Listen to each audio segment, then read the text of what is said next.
शिवाय। जय भोलेनाथ। दोस्तों, हम लोग अक्सर खाना थोड़ा ज्यादा ही बनाते हैं और फिर कुछ खाना बच भी जाता है। सब्जी इत्यादि भी अक्सर समाप्त हो जाती है और रोटी बच जाती है। अगले दिन बासी रोटियों को घर के सदस्य या बच्चे खाने से कतराते हैं।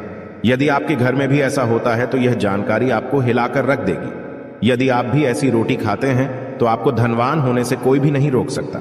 इसी के साथ इस वीडियो में हम जानेंगे कि कुछ ऐसी गलतियों के बारे में जो यदि आपके घर में भी महिलाएं करती हैं तो आज ही बंद कर दें, वरना पूरा घर हो जाएगा कंगाल।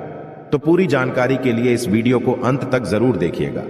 दोस्तों, सच्ची श्रद्धा से कमेंट्स में जरूर लिखें जय भोलेनाथ। दोस्तों, रसोई घर में यह गलती कभी भी नहीं करनी चाहिए। इस गलती की वजह से मां अन्नपूर्णा आपके घर परिवार से क्रोधित हो जाती है। तो दोस्तों, चलते हैं और सुनते हैं महाराज जी से कि वो क्या कहते हैं इसके बारे में। आप सभी का एक बार फिर से स्वागत है।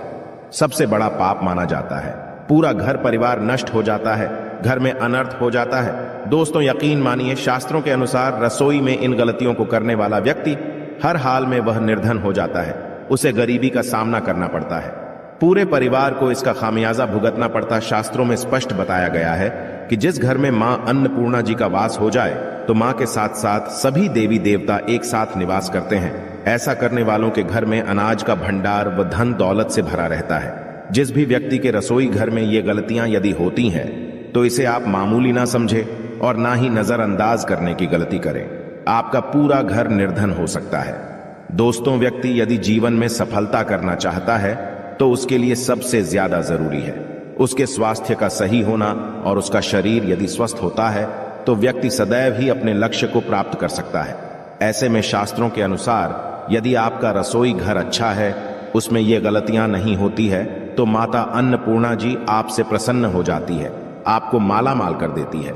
तो चलिए जानते हैं कौन सी है वो गलतियां हैं। परंतु उससे पहले दोस्तों, आपसे रिक्वेस्ट है कि वीडियो को लाइक करें, अपने दोस्तों के साथ शेयर करें, और यदि आपने अभी तक चैनल को सब्सक्राइब नहीं किया तो सब्सक्राइब करके बेल आइकॉन जरूर प्रेस कर लें। दोस्तों, नंबर 1, महिलाएं ऐसी होती हैं जो खाना बनाने से पहले स्नान नहीं करती, हाथ पांव नहीं होती हैं। रसोई घर में खाना बनाते समय इधर उधर जैसे बाल में या मुंह पर हाथ लगाती है और फिर बगैर हाथ धोए बिना हाथों को साफ किए खाना बनाती है। तो ऐसे में खाना दूषित हो जाता है। इस तरह का खाना खाने पर घर परिवार में बीमारी आती है। माता अन्नपूर्णा जी नाराज हो जाती है। ऐसे घरों में दरिद्रता का वास हो जाता है। ऐसे घर में रहने वाले व्यक्ति कामयाबी हासिल नहीं कर पाते और राहु केतु का भी बुरा प्रभाव पड़ता है। इसीलिए ऐसी गलती कभी भी नहीं करनी चाहिए। सदैव स्वच्छ हाथों से ही खाना बनाना चाहिए। ऐसा करुणा माता अन्नपूर्णा को अति प्रसन्न करता है। दोस्तों, नंबर 2, शास्त्रों में बताया गया है जहां पर महिलाएं भोजन बनाती हैं वह स्थान स्वच्छ ना हो तो राहु केतु का बुरा प्रभाव पड़ता ही है, साथ ही शनि भी रुष्ट हो जाते हैं। ऐसे घरों में कमाने वाले व्यक्ति पर बुरा असर होता है।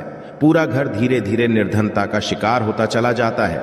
इसीलिए रसोई घर सदैव साफ सुथरा रखना चाहिए और गंगा जल से छिड़काव जरूर करना चाहिए।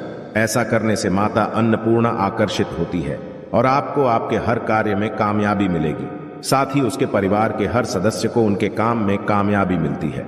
नंबर 3, दोस्तों, अपने घर में धारदार चीज नहीं रखनी चाहिए। इससे परिवार में तनाव बढ़ता है और झगड़े आदि होने लगते हैं। ऐसे में रसोई घर में 1 या 2 से ज्यादा चाकू छुरी नहीं रखने चाहिए। ऐसे चाकू जिसका आप प्रयोग नहीं करते हैं परंतु आपने अब तक रसोई घर में उसे रखा हुआ है, तो ऐसे ही बेकार पड़ी धारदार वस्तुओं को तुरंत ही बाहर कर देना, क्योंकि ऐसी चीजें घर में रखने से नकारात्मकता आकर्षित होती हैं। इससे काफी बुरा प्रभाव पड़ता है। नंबर 4, रसोई घर के सामने जूते, चप्पल, झाड़ू, पोछा कभी भी नहीं रखना चाहिए। इससे माता अन्नपूर्णा नाराज होती है और पूरे घर को गरीबी का सामना करना पड़ता है। इसे पाप भी माना जाता है। इसीलिए आपको कभी भी चप्पल, जूते या झाड़ू, पोछा रसोई घर के सामने नहीं रखनी चाहिए, क्योंकि इससे घोर अनर्थ हो सकता है और माता नाराज हो सकती है। नंबर 5, रसोई घर में खाना बनाते समय में महिलाओं को भोजन झूठा नहीं करना चाहिए। ऐसा करने से मां अन्नपूर्णा जी का पूर्ण अपमान होता है। इससे घर में दरिद्रता का वास हो जाता है और माता लक्ष्मी भी घर से रूठ कर चली जाती है। बहुत सी महिलाएं खाना बनाते समय खाने में नमक या मसाले चेक करने के लिए भी खाने लगती है। ऐसा नहीं करना चाहिए। शुभता का ख्याल रखें और खाना बनाते समय पूरे खाने को कभी भी झूठा ना करें, क्योंकि ऐसे में उनका अपमान माना जाता है। घर की सुख शांति भी भंग हो जाती है। इसीलिए यदि आप खाना बनाएं तो सबसे पहले आप खाने को थोड़ा कहीं पर चढ़ा दें या थोड़ा सा किसी कन्या को खिला दें, तब भी आप भोजन छक सकते हैं। नंबर 6, यदि बार बार आपके भोजन में बाल निकल आते हैं, इसे आप मामूली ना समझें। ऐसा माना जाता है कि खाने में बार बार बाल का आना राहु केतु का बुरा प्रभाव होता है। ऐसा घर सदैव निर्धन का निर्धन ही रहता है। खाने में कभी भी बाल नहीं आना चाहिए, क्योंकि यह मां अन्नपूर्णा का सबसे बड़ा अपमान माना जाता है। यह घोर अनर्थ माना जाता है। ऐसे में खाने की शुद्धता भी भंग हो जाती है और परिवार को भयंकर बीमारियों का सामना करना पड़ सकता है। यह आप भूल कर भी ना करें। और खाना बनाते समय सदैव औरतों को अपने बाल बांधकर ही खाना बनाना चाहिए। दोस्तों, वास्तुशास्त्र के अनुसार कुछ वस्तुएं ऐसी हैं जो रसोई घर में बिल्कुल भी नहीं रखनी चाहिए। इन्हें रखने से परेशानियों में वृद्धि भी होने लगती है। नंबर 1, शीशा।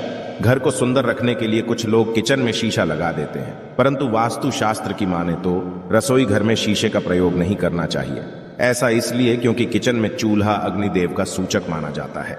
यदि शीशे में अग्नि का प्रतिबिंब दिख जाता है तो घर में अशुभ माना जाता है। इसके कारण घर में कलह और क्लेश बढ़ने लगते हैं। इसी के साथ साथ घर की आर्थिक स्थिति भी बिगड़ने लगती है, तो यह गलती आप ना करें। नंबर 2, गुंथा हुआ आटा। कई बार महिलाएं किचन में रोटी बनाने के पश्चात उठा हुआ या बचा हुआ आटा फ्रिज में छोड़ देती है और सुबह फिर से उसी का प्रयोग रोटी बनाने के लिए करती है। वास्तु के अनुसार यह सही नहीं होता। रसोई घर में गुंथा हुआ आटा रखने से शनि और राहु का नकारात्मक प्रभाव पड़ने लगता है। इसी कारण से जीवन में अनेक प्रकार की समस्याएं होने लगती हैं। नंबर 3, टूटे। कई प्रकार के बर्तन प्रयोग होते हैं। टूटे हुए बर्तन ना रखें। रसोई घर में कुछ बर्तन ज्यादा प्रयोग होने के पश्चात टूट जाते हैं, परंतु कई बार कुछ हद तक टूटे हुए बर्तन का प्रयोग करते ही रहते हैं। वास्तु के मुताबिक यह अच्छा नहीं माना जाता। रसोई घर में कभी भी टूटे फूटे बर्तनों का प्रयोग नहीं करना चाहिए। इससे परिवार के सदस्यों के बीच मतभेद में वृद्धि होने लगती है। चलिए अब जानते हैं कि बासी रोटी खाना आपके लिए कैसा है। दोस्तों, खाना जब भी बासी हो जाता है तो हम उसे फेंक देते हैं। शायद आपने कभी भी नहीं सोचा होगा कि बासी खाना भी आपके लिए अच्छा हो सकता है। ऐसे में जानिए बासी रोटी आपके स्वास्थ्य और भाग्य पर क्या असर डालती है, जिसे जानकर आप भी चौंक जाएंगे। दोस्तों, आपको बता दें कि बासी रोटी पाचन तंत्र के लिए चमत्कार से कम नहीं है। बासी रोटी तंत्र को दुरुस्त बनाती है। बासी रोटी में फाइबर की प्रचुर मात्रा पाई जाती है। खाने में फाइबर की अधिक मात्रा पाचन में सहायता करती है। बासी रोटी से पेट फूलने की समस्या, गैस की समस्या और कब्ज की समस्या से राहत मिल सकती है। इसीलिए दोस्तों, बासी रोटी आपके लिए वरदान है। इसका उपयोग जरूर करें। वहीं यदि शास्त्रों की माने तो भोजन वैसे तो ताजा ही खाना चाहिए, परंतु जब तक भोजन खाने लायक हो, खराब ना हुआ हो, तो उसे कभी फेंकना नहीं चाहिए, क्योंकि यह भोजन का अपमान है। ऐसे में जो व्यक्ति बासी भोजन को फेंकता नहीं है और उसे ग्रहण करके सम्मान देता है, तो ऐसे व्यक्ति पर मां अन्नपूर्णा सदैव प्रसन्न रहती है। परंतु इसमें एक बात का ध्यान देना बहुत ही आवश्यक है। बासी रोटी को जब भी आप खाएं या छोटे बच्चों को दें, तो पहले आप उसे अच्छे से चेक जरूर कर लें। यदि बासी रोटी में से रेशियो निकल रही है, तो आपके बच्चे की जान जा सकती है या आप बीमार भी पड़ सकते हैं। बासी रोटी भले ही किसी चमत्कार से कम ना हो,